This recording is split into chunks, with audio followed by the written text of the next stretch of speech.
तेरी मेरी एक जिंदगी एपिसोड 81 वान्या का मिसकैरेज। अमिताश और बाकी सब ने मिलकर डिनर किया। फिर सारे जेंट्स स्टडी में चले गए। आज मिली उस फाइल पर काफी डिस्कशन हुआ। फिर ध्रुव ने विदित को देखा और बोला, मैं जानता हूं तुम खुद समझदार हो, बताने की जरूरत नहीं, पर फिर भी कह रहा हूं, तुम्हारे पेशे में दोस्ती दुश्मनी से ऊपर है। तुम्हें अपने हर पेशेंट को ट्रीट करना होगा, चाहे वो कोई भी क्यों ना हो, और अपना 100% भी देना होगा। समझ गए ना? उसकी बात सुनकर विदित ने हाँ में गर्दन हिला दी तो ध्रुव बोला, अब चलो छोड़ो ये सब, जो होगा वो देखा जाएगा। वैसे भी हम तब तक सामने वाले पर वार नहीं करेंगे जब तक वो हम पर ना करे। हमें बस अपने अपनों की सेफ्टी का ख्याल रखना है। अमिताश ने उसे देखा और बोला, हाँ भाई, इसीलिए इस टेंशन को छोड़ देते हैं, बाकी वक्त पर छोड़ते हैं। सब ने बातें की और फिर रेस्ट करने चले गए। ध्रुव का रूम। ध्रुव अपने रूम में आया तो आज आदि नहीं था। उसने एनी को देखकर कहा, आज वो शैतान कहाँ है? एनी ने उसे देखा और उसे देखकर बोली, आज वो अमित के पास गया सोने। ध्रुव उसे देखने लगा तो एनी बोली, उसने कहा कि उसके डैडा अकेले हैं, उसे उनकी मम्मा की याद आने लगेगी, इसीलिए अगर वो उनके पास सोएगा तो उसके डैडा को उसकी मम्मा की याद नहीं आएगी। ध्रुव हंसकर बोला, ये अच्छा है, क्या लॉजिक लगाया है, मान गए। अमिताश के सारे गुण आ रहे हैं इसमें। एनी उसे देखने लगी तो वो उसके पास बैठकर बोला, पता है, जब अमिताश छोटा था ना, तो वो हमेशा ही उल जुलूल लॉजिक लगाया करता था। एनी उसकी बात सुनकर हंस दी। फिर एनी ने उसे देखकर कहा, आपका दिन कैसा रहा आज? ध्रुव ने उसे देखा और बोला, अच्छा था। पता है, पूरे 4.5 साल बाद मैं अपने कैबिन में गया और वो आज भी वैसा ही था जैसा मैं छोड़कर गया था। अमिताश या किसी ने भी उस कैबिन को बिल्कुल भी चेंज नहीं किया। उस कैबिन के बाहर आज भी CEO ध्रुव सिंह राठौड़ का नेम प्लेट लगा हुआ है। एनी ने सुना तो मुस्कुरा दी। वो तो ये बात पहले से जानती थी। ध्रुव जब नहीं था तो अमिताश कंपनी संभालने की हालत में नहीं था, तो उसने और राघव ने ही तो उस कंपनी को संभाला था। वो अक्सर उस कैबिन के दरवाजे को देखा करती थी और सोचा करती थी कि उन दोनों भाइयों में सच में कितना प्यार रहा होगा कि छोटा भाई बड़े भाई के जाने के बाद भी उसकी चीजों को सहेज कर रखता था। एनी को यूं खोए हुए देख ध्रुव बोला, क्या हुआ, कहाँ खो गई? एनी ने उसे देखा और बोली, कुछ नहीं, बस ऐसे ही सोच रही थी कुछ। ध्रुव ने उसे देखा और बोला, मैं फ्रेश होकर आता हूं। एनी ने अपनी गर्दन हिला दी और ध्रुव फ्रेश होने चला गया। एनी ने बेड ठीक किया और पिलो अरेंज करने लगी। थोड़ी देर बाद ध्रुव फ्रेश होकर आया और एनी को पकड़ते हुए बोला, तुम्हें अभी नींद आ रही है? एनी ने गर्दन घुमाकर उसे देखा और बोली, क्यों, आपको सोना नहीं है? उसके सवाल पर ध्रुव ने ना में गर्दन हिलाते हुए कहा, नहीं, अभी नहीं सोना, बस थोड़ी देर खामोशी से तुम्हारे साथ तुम्हारी आगोश में बैठना है। एनी के होठों पर मुस्कान आ गई तो ध्रुव ने उसे झट से गोद में उठा लिया और बैल्कनी की तरफ बढ़ गया। वो उसे गोद में लिए ही वहां पड़े सोफे पर बैठ गया। एनी ने उसे देखा तो ध्रुव ने उसकी कमर पर पकड़ कसते हुए खुद के करीब करके बोला, इन दिनों मुझे बिल्कुल टाइम नहीं मिला तुम्हारे साथ बैठने का, तुमसे बात करने का। एनी ने उसके गाल पर हाथ रखकर प्यार से कहा, मुझे पता है आप बिजी थे और परेशान भी, लेकिन कोई बात नहीं, क्योंकि मैं भी जानती हूँ कि मैं आपकी जिंदगी में क्या हूँ। ध्रुव ने मुस्कुराकर उसका माथा चूम लिया। एनी मुस्कुरा दी। दोनों कुछ देर खामोशी से उस चांदनी रात में एक दूसरे की आगोश में बैठे रहे। एनी को ना जाने कब उसकी बाहों में नींद आ गई, उसे पता ही नहीं चला। ध्रुव ने उसे देखा तो उसे लेकर अंदर चला गया और उसे आराम से बेड पर लिटाकर उसे अपनी बाहों में भरकर सो गया।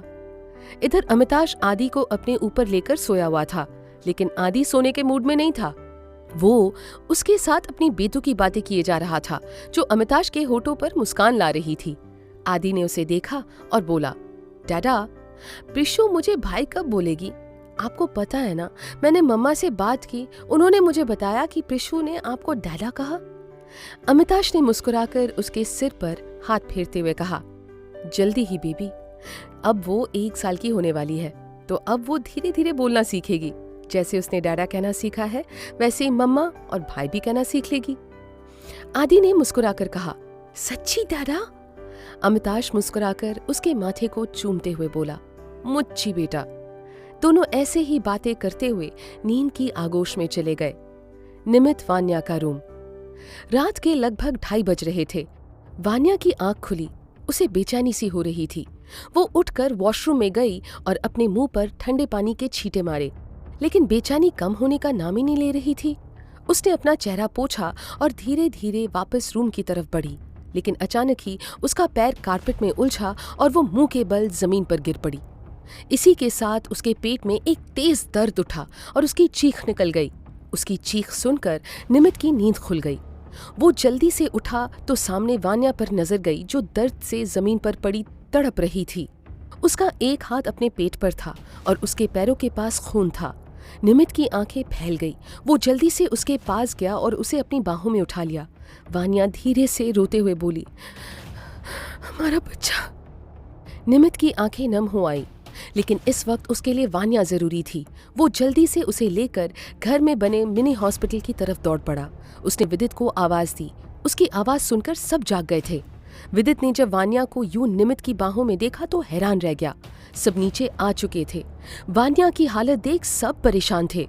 विदित ने वान्या का ट्रीटमेंट स्टार्ट किया और गायनेकोलॉजिस्ट को जल्द से जल्द घर बुलवा लिया, लेकिन ये वो समझ चुका था कि निमित और वान्या का बच्चा अब नहीं रहा। उसकी आंखों में भी हल्की नमी आ गई, लेकिन होनी पर किसका जोर था। अभी उसकी प्रेगनेंसी को 3रा महीना शुरू भी नहीं हुआ था और इस हादसे ने सब कुछ छीन लिया था। डॉक्टर भी थोड़ी देर में आ चुकी थी। उन्होंने वान्या का ट्रीटमेंट किया और बाहर आकर सबको देखकर बोली, आई एम सॉरी टू से दिस बट इस एक्सीडेंट में उन्होंने अपना बच्चा खो दिया है। पेट के बल गिरने की वजह से उनका मिसकैरेज हो गया। निमित की आंखों से आंसू बह गए। वही अवी भी रोते हुए उसके सीने से लग गई। एनी की आंखें भी नम थी। इस वक्त वान्या क्या महसूस कर रही होगी ये वो समझ सकती थी, क्योंकि एक वक्त पर उसने भी अपना बच्चा खोया था। घर में मानो अजीब सा सन्नाटा फैल गया था। जहां कभी खुशियों भरी हंसी की आवाजें गूंजा करती थी, वहां एक पल में आज सब कुछ शांत हो गया था। लेकिन कहते हैं ना, सुख और दुख का आना जाना ही तो जीवन है। ना हमेशा के लिए खुशियां रहती हैं और ना ही दुख और दर्द। अमिताश ने निमित को देखा, जो अवी के गले लगे रो रहा था। वो उसके पास गया और उसके कंधे पर हाथ रखकर उसे समझाते हुए धीरे से बोला, तू अगर ऐसे टूटा तो वान्या को कौन संभालेगा। निमित ने उसे देखा और उसके गले लगकर बोला, भाई क्यों, ऐसा क्यों हुआ, मेरा बच्चा भाई। अमिताश ने नम आंखें लिए उसके सिर को सहलाया और बोला, संभाल खुद को छोटे, तू ऐसे टूटेगा तो वान्या को कौन संभालेगा। उसे हिम्मत तुझे देनी है।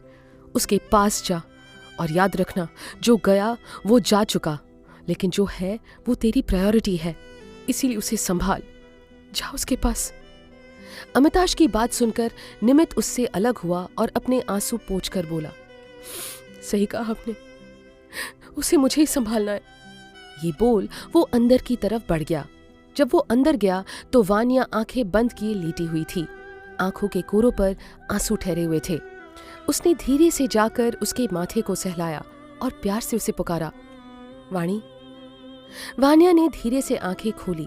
उसकी पलकों पर ठहरे आंसू अब बहने लगे थे।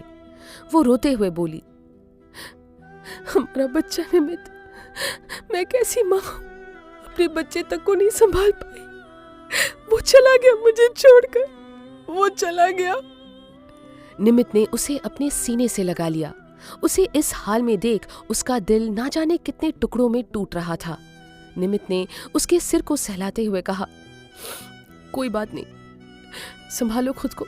शायद हमारी किस्मत में उसके माँ बाप बनने का सुख नहीं लिखा था। शायद किसी और को उसकी जरूरत थी। तुम ऐसे हार नहीं सकती वाणी। तुम टूटी तो मैं भी टूट जाऊंगा। मैं तुम्हें संभाल सकता हूँ, लेकिन तुम्हें भी मुझे संभालना होगा ना। मानता हूँ ये दर्द बहुत गहरा है, लेकिन इसे सहकर एक दूसरे का साथ भी तो निभाना है ना हमें। वान्या ने उसे अपनी भरी हुई आंखों से देखा। निमित की आंखों में उसके लिए प्यार और परवाह साफ दिख रही थी। वान्या एक बार फिर उसके सीने से लग गई। निमित ने भी उसे खुद में कस के समेट लिया, मानो उसे सबसे छुपा कर रखना चाहता हो। ध्रुव ने अमिताश को देखकर कहा, सब लोग आराम करो, निमित है वान्या के पास, संभाल लेगा वो उसे। अमिताश ने गर्दन हिला दी और सबको देखा। तो सब अपने अपने रूम्स में चले गए। एनी रूम में जाते ही फफक पड़ी। ध्रुव ने उसे देखा तो उसे अपने सीने से लगा लिया। एनी रोते हुए बोली, क्यों? एक लड़की की जिंदगी में ये दुख क्यों लिख देता है भगवान? वो इस वक्त में किस दौर से गुजर रही है ये कोई नहीं समझ सकता। एक बच्चे का उससे अलग होने का दुख भी कोई नहीं समझ सकता। ध्रुव ने उसके सिर को सहलाते हुए कहा, शांत रहो, सब ठीक हो जाएगा। एनी उसके सीने से लगे हुए ही बोली, नहीं, कुछ ठीक नहीं होगा। कितना ही वक्त क्यों ना गुजर जाए, ये दर्द हमेशा उसके दिल में रहेगा कि उसने अपना बच्चा खो दिया। ध्रुव अब चुप ही रहा। क्या कहता वो उससे? कितनी ही दलीलें दे दे, कितनी ही हिम्मत दे दे, लेकिन सच तो ये था ना कि वो दर्द कोई मिटा नहीं सकता था। ये रात सभी की आंखों में ही गुजर गई। अगली सुबह भी शांति फैली हुई थी। सब लोग खामोश ही थे। क्या कहे और क्या नहीं, किसी को कुछ समझ नहीं आ रहा था। सबने बिना मन के ब्रेकफास्ट किया और अपने काम के लिए निकल गए। एनी वान्या के रूम की तरफ चली गई। निमित आज घर पर ही था और इस वक्त वो वान्या के पास बैठा उसे ब्रेकफास्ट करवा रहा था। वान्या बिना कुछ बोले खा रही थी। भले ही कितने ही दर्द में थी वो, लेकिन उसे ये भी पता था कि जो शख्स उसके सामने बैठा था वो भी उतना ही दर्द महसूस कर रहा था। भले ही दिखा या जता नहीं पा रहा हो, इसीलिए वो उसे और हर्ट नहीं करना चाहती थी। वो धीरे से निमित का हाथ पकड़कर नम आंखों से बोली, आई एम सॉरी निमित, मैं नहीं कर पाई, नहीं संभाल पाई हमारे बच्चे को। काश मैंने रात में आपको जगा लिया होता तो ये सब नहीं होता। निमित ने उसके होठों पर उंगली रखते हुए कहा, श्श, अब उस बारे में कोई बात नहीं, बीत गई सो बात गई, इसीलिए उन बातों को भूल जाओ। हालांकि उसने कहने को कह दिया था कि वो भूल जाए, लेकिन दोनों जानते थे वो ये नहीं कर सकते थे, कभी भी उस रात को नहीं भूल सकते थे। निमित ने उसे ब्रेकफास्ट करवाया और फिर उसे मेडिसिन्स दी। वान्या ने दवाई खा ली तो निमित ने उसके माथे को चूमकर कहा, थोड़ा आराम कर लो एंड बी ब्रेव। वान्या ने उसे देखा और हल्के से मुस्कुरा दी। दरवाजे पर खड़ी एनी ने जब उन दोनों को देखा तो धीरे से मुस्कुरा दी और वापस चली गई।